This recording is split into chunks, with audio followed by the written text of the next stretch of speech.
Welcome everybody, I hope you are doing well. Today's lecture we are going to discuss a very important concepts, solar radiations and solar irradiations. There are a very important difference between the two definitions, solar radiations and solar irradiation. So let's start with the first concept, solar radiation. Solar radiation is basically the term of electromagnetic radiation emitted or radiated by the sun to a specific unit area on the Earth, and is basically calculated by power per meter square.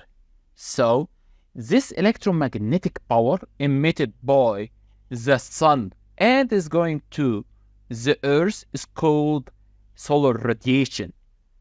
So the sun is going to radiate as solar in a specific area.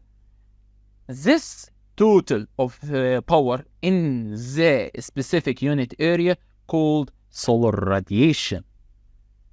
Of course, the solar radiation is going to vary from one place to another place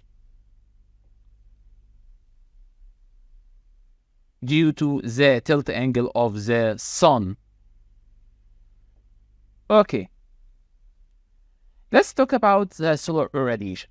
Basically, the solar irradiation is the integral of the electromagnetic radiation emitted by the sun over a period of time. So it basically could be described as integration of the solar radiation by time. And it has a unit of watt-hour per meter square or kilowatt-hour per meter square. This value could vary in the same place all over the day, as in the first 3 hours of the days, the solar radiation is typically the rated value on the day. After that, let's say a cloud come up, and for 2 hours, the solar radiation is going to be decreased. Let's say it's going to decrease from 500 to 200 watt per meter square. After that, in the dark, in the same area, the solar radiation is going to disappear. So there will no solar radiation, or is going to become zero solar radiation.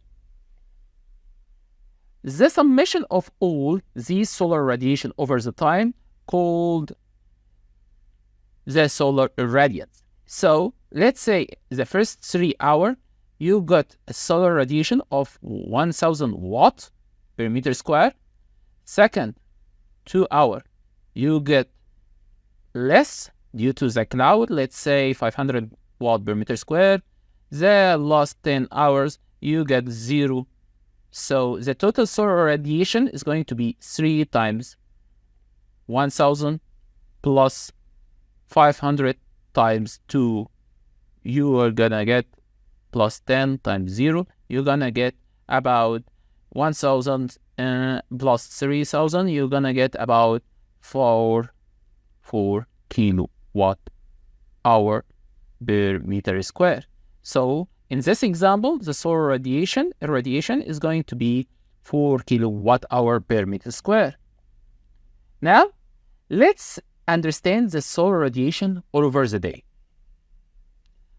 The solar radiation curve is basically starting from the 7 a.m.